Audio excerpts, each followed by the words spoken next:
To fight climate change, agriculture, forestry, and other land use projects aim to capture carbon in natural landscapes at a massive scale. But pulling carbon out of the atmosphere today achieves absolutely nothing if the trees burn down, or the land is sold off a few years later.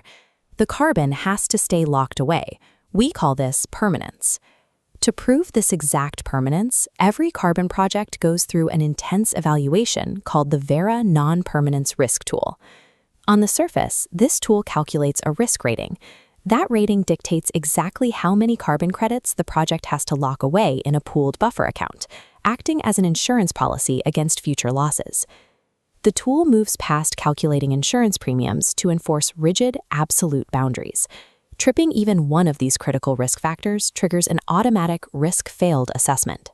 It does not matter how many millions of trees they successfully planted, the project is immediately ineligible for crediting. So what actually triggers a total failure? We have to look at the internal risks, the daily mechanics of keeping a project alive. The first kill switch is the management void. If a project team cannot produce an active, adaptive management plan, which must include a concrete monitoring plan, they fail immediately. Without a systematic way to track obstacles, document lessons learned, and adapt to changing conditions on the ground, good intentions will not save a forest from failing. The second kill switch shifts away from forestry and into cold economics, financial viability.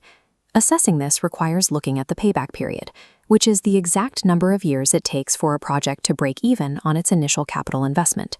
The risk tool sets a very clear boundary.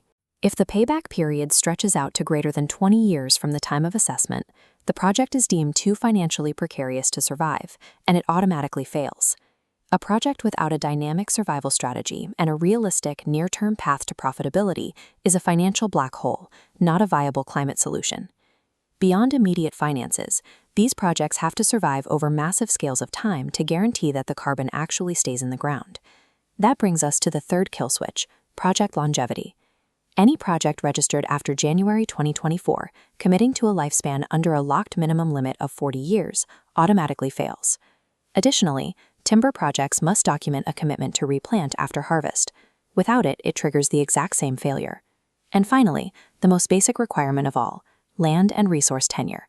You cannot protect land that you do not legally control. If a project fails to execute a binding legal agreement with verified rights holders, or if they haven't run due process to resolve overlapping land disputes, the assessment dies right there. Time and legal ownership are the ultimate gatekeepers. Without decades-long legally binding control, a forest remains vulnerable to immediate conversion or clearing by whoever holds a superior legal claim. When most people think about what threatens a forest carbon project, they picture physical nature, wildfires, hurricanes, or sudden disease outbreaks. But those natural hazards do not trigger automatic failure. They are mathematically absorbed by that buffer pool system we mentioned earlier. The true killers of carbon projects are the quiet, unforgiving structural realities of running a multi-decade enterprise. Projects ultimately collapse because of bad spreadsheets, weak legal contracts, and short-sighted planning. These strict administrative failure conditions act as a ruthless but highly necessary filter. They ensure that only the most legally sound, financially viable, and meticulously managed projects are entrusted with balancing the planet's carbon ledger.